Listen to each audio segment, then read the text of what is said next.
Este é o elo perdido.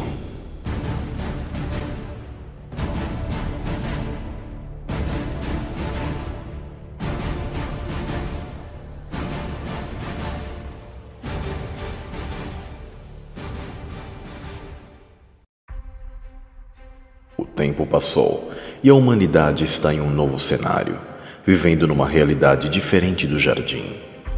O caminhar nessa terra foi desigual para as duas culturas existentes. A linhagem de Sete, que vivia um estilo de vida bem simples, mantendo a fé e obediência no Criador, se relacionando com a natureza e com a criação de forma harmoniosa, algo parecido com os índios de hoje. Já a linhagem de Caim, buscando toda e qualquer forma de tecnologia e aparatos sofisticados para transformar o meio e extrair o máximo da terra, mesmo que o destruindo, dominando o próximo pela violência e força, apartando-se de Deus e procurando outros meios para ter poder e domínio. Esses meios eram o contato com os anjos caídos através de monumentos, pirâmides, círculos de pedras e zigurats. Caim foi o primeiro construtor de cidades, onde fundou a cidade com o mesmo nome de seu primeiro filho, chamado Enoque. Não é o mesmo Enoque da linhagem de Sete. Seus descendentes tinham por lema se vingar 70 vezes 7. Isto é o oposto dos ensinamentos de Cristo, onde devemos perdoar 70 vezes 7. Caim recebeu o sinal, a marca, o hexagrama. E por mais estranho que possa ser, devido à mutação genética, ele possui uma aparência bizarra, abundância de pelos, sendo que algumas tradições lhe atribuem chifres e um andar encurvado, muito próximo a um fauno ou um minotauro. Outras tradições dizem que ele bebia sangue e ritualizou seu irmão. Daí surgem os contos de vampiros e lobisomens. Lembram de Darwin e sua evolução humana? Aquilo nunca representou a semente humana, mas a semente da serpente e sua evolução, indo de uma besta como Caim, evoluindo via engenharia genética para os nefilins modernos de hoje, que nada diferem da semente da mulher. O joio hoje está igual ao trigo. O conceito de que nos primórdios a humanidade era pouco desenvolvida tecnologicamente é uma falácia. A civilização pré-diluviana estava em escala mundial, naquilo que ficou conhecido como a Era de Atlântida, tendo Saturno como o rei da Era Dourada dos deuses, onde os homens possuíam muito conhecimento e tecnologia, mas pouca consciência espiritual. Isto é, muito semelhante aos dias atuais, onde enfatiza-se o ter e não o ser, buscando tecnologias para escravizar e dominar o próximo, mas distanciando as pessoas do mundo espiritual, da verdadeira realidade divina.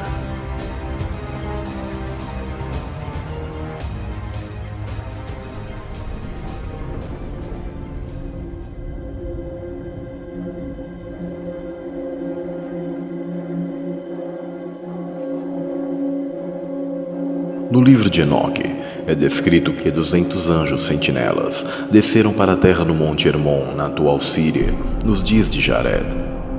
Esses seres, originalmente de outra natureza, modificaram sua frequência e vibração para se materializarem na nossa realidade física.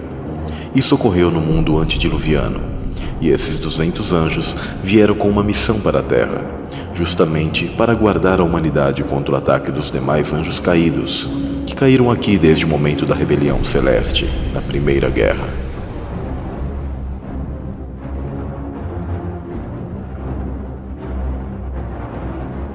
Também a eles competia a transmissão do bom conhecimento ao homem. Entretanto, esses anjos não retornaram para o lugar original nos céus e se rebelaram contra o Eterno, deixando suas moradas, se juntando a 1/3 que havia caído com Lúcifer. Enoque 12:5, vemos que essa foi uma queda angelical posterior e diferente da queda de Lúcifer e seus anjos. Na tradição rabínica judaica, há o conceito que os anjos, para acessarem a Terra, tiveram que passar por cortinas de água, rompendo mundos e acessando a nossa dimensão. O interessante é que nos filmes de Hollywood, como Hellboy, Doutor Estranho, os Vingadores, Exterminador do Futuro, entre outros. Sempre há água nos portais ou passagens dimensionais. Os sumérios chamaram os sentinelas de Anunnaki, que significa aqueles que vieram do céu.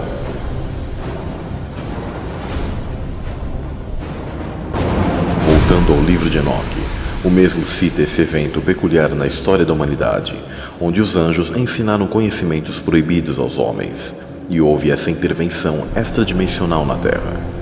Além disso, Azaziel ensinou os homens a fazerem espadas, facas, escudos, armaduras ou peitorais, fabricação de espelhos e a manufatura de braceletes e ornamentos, o uso de pinturas, o embelezamento das sobrancelhas, o uso de todo tipo selecionado de pedras valiosas e toda sorte de corantes, para que o mundo fosse alterado. A impiedade foi aumentada, a fornicação multiplicada, e eles transgrediram e corromperam todos os seus caminhos. Amazarak ensinou todos os sortilégios e divisores de raízes. Armers ensinou a solução de sortilégios. Barkayal ensinou os observadores das estrelas, que são os astrólogos. Akibel ensinou sinais.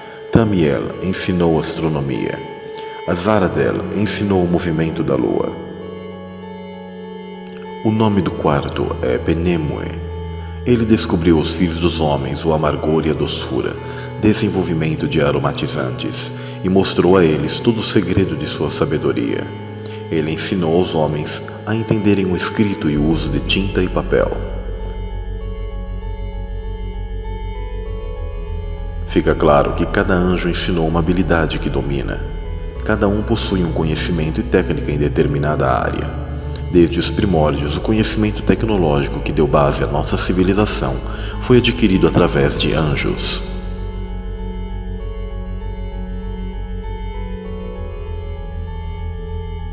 Após a queda dos sentinelas, ficam duas classes de anjos do mal. Anjos maus, que são um terço, que foram expulsos do primeiro céu e foram rebaixados de dimensão junto com Satanás. Esses são os que caíram na primeira revolução. Alguns desses estão nas regiões celestiais e os mesmos tiveram a ajuda dos 200 sentinelas para agirem na terra como demônios.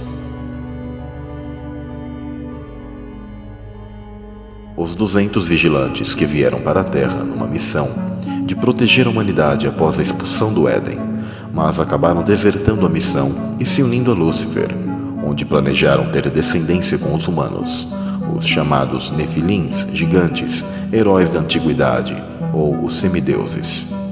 Em Enoque 15:8, é mostrado algo que responde à pergunta de o que seriam os demônios. Agora, os gigantes que têm nascido de espírito e de carne serão chamados sobre a terra de maus espíritos, e na terra estará a sua habitação. Maus espíritos procederão de sua carne, porque eles foram criados de cima, dos santos sentinelas foi o seu princípio e a sua primeira fundação. Maus espíritos eles serão sobre a terra, e de espíritos da maldade eles serão chamados. A habitação dos espíritos do céu será no céu, mas sobre a terra estará a habitação dos espíritos terrestres, os quais são nascidos na terra.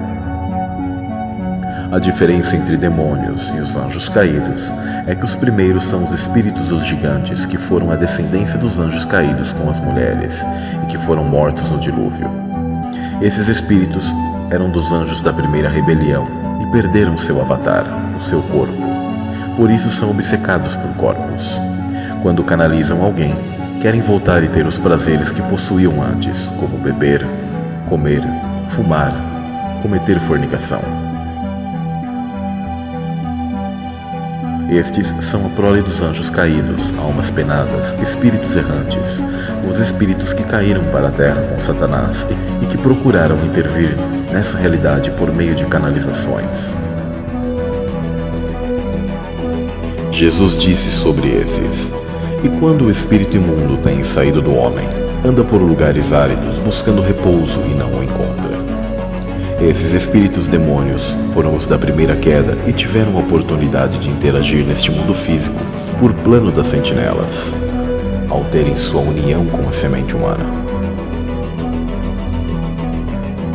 Um dos motivos para os anjos caídos planejarem filhos foi para terem outros agindo e dando continuidade em suas obras, mesmo se os caídos ficassem presos e fora de cena. E isso foi o que ocorreu. Estes foram aprisionados no Tártaro. Isso resultou em algumas criaturas híbridas extraordinárias, trazendo muitos espíritos malignos dentro de corpos físicos. Concluindo então que demônios não são os 200 sentinelas, mas os espíritos da primeira queda e que almejaram manipular nossa realidade, se manifestando por meio desses corpos. Os 200 sentinelas foram presos.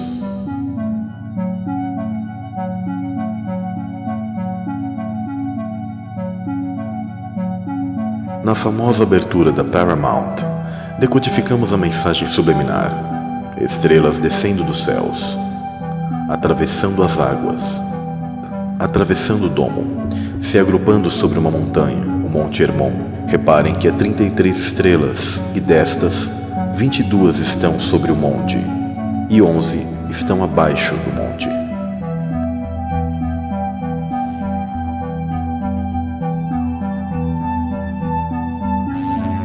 Devido à presença de anjos caídos, a primeira civilização humana caminhava a passos largos para a aniquilação e contaminação genética extrema.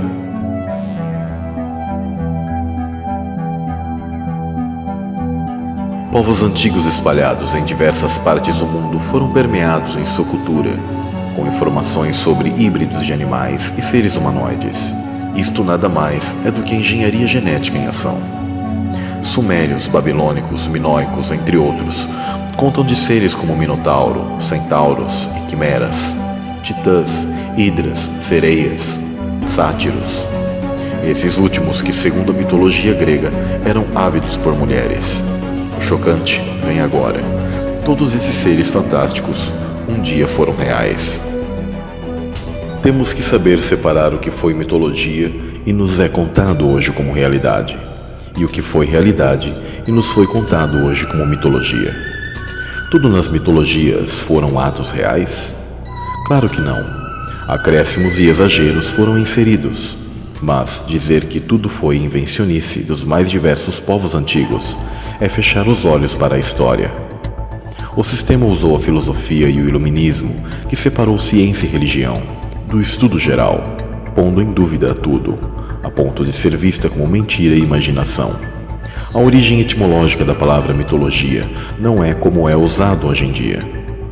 Mitos era usada como antítese de como utiliza-se hoje, no sentido de imaginário de conto de fadas. Isso foi mais uma ação para reescrever a história, porém, as narrativas desses povos nos indicam experiências reais. Os 200 sentinelas queriam criar uma realidade paralela, onde seriam intitulados como deuses.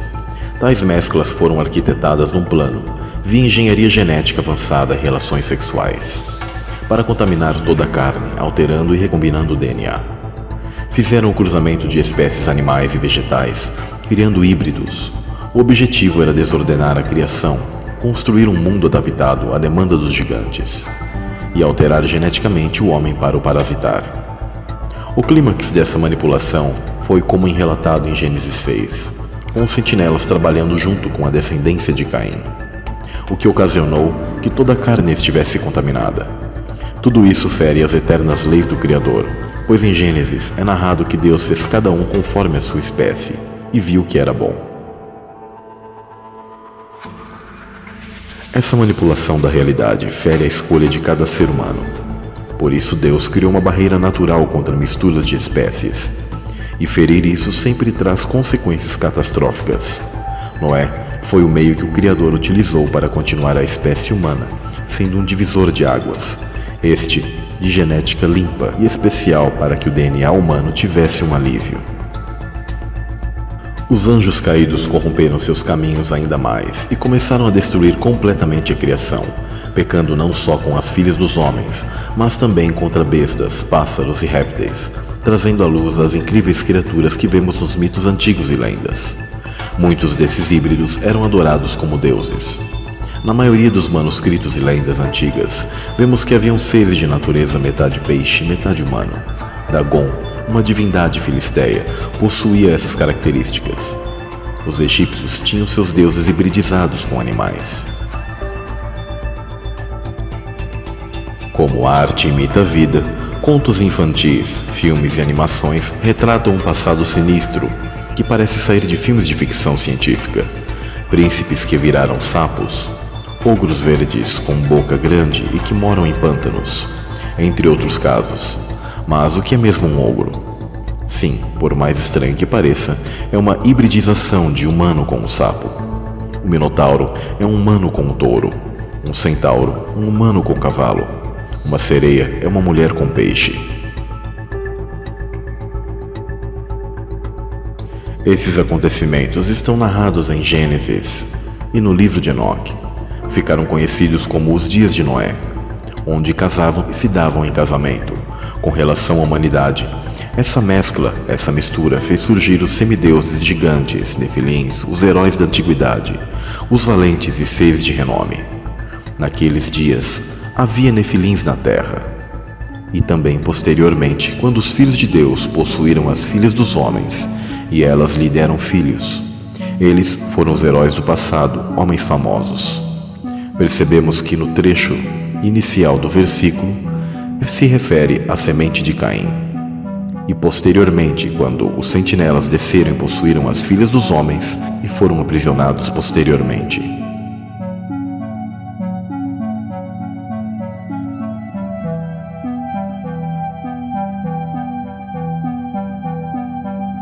O DNA humano e animal estava sendo recombinado entre si, e também com o DNA dos anjos caídos.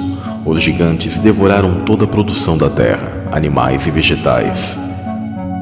Os 200 sentinelas tiranizaram os homens e estabeleceram um caos na terra, com violência, injustiças, fornicações, imoralidade, idolatria, feitiçarias e artes místicas.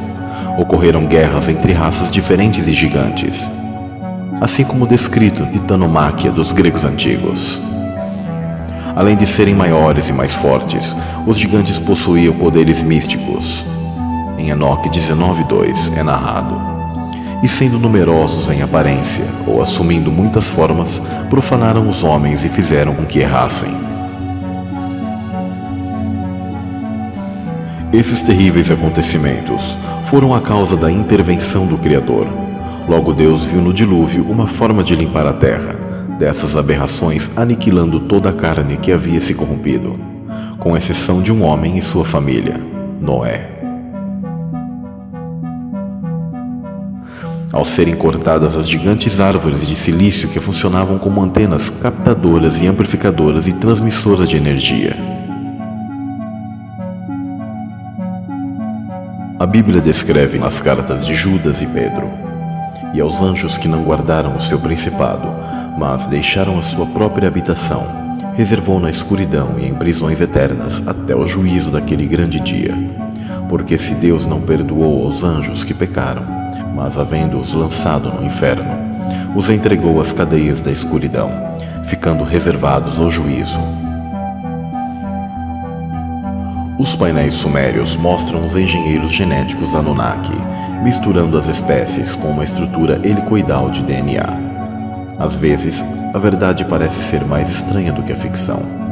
Pensamos que a toca do coelho é muito mais profunda do que muitos imaginam. Olhe para o ornitorrinco. Bico de pato, amamenta, põe ovos. Do que você lembra? Sim, isso mesmo, hibridização. Novamente, assim como foi no passado, está sendo agora. Gibis e filmes estão repletos de heróis e mutantes com poderes especiais, como por exemplo vemos o Homem-Aranha, Homem-Formiga e os X-Men, entre outros. Estes são os nefilins modernos. A manipulação genética da criação está se repetindo, como podemos ver hoje. A ciência tentando dar vida a essas criaturas, mais uma vez, ainda que no imaginário, nos dando uma prévia nos filmes do que eles querem trazer de volta: a corrupção de toda a carne para provocar a ira de Deus. Como foi nos dias de Noé, assim também será na vinda do Filho do Homem. O grande dilúvio, Foi um reset do sistema operacional terrestre para pôr o vírus em quarentena e fazer um backup dos arquivos via Noé. O dilúvio alterou tudo na Terra: pressão da atmosfera, alteração da concentração dos gases, clima, nível do mar, mineralogia, campo magnético, polaridade magnética, geologia. Mas o dilúvio não foi para pôr um fim definitivo à semente maligna. Uma linhagem seria separada por Abraão, e todos aqueles que possuem sua fé e fazem suas obras darão continuidade ao plano divino que separa uma genética para a vinda daquele que esmagaria a cabeça da serpente de maneira definitiva.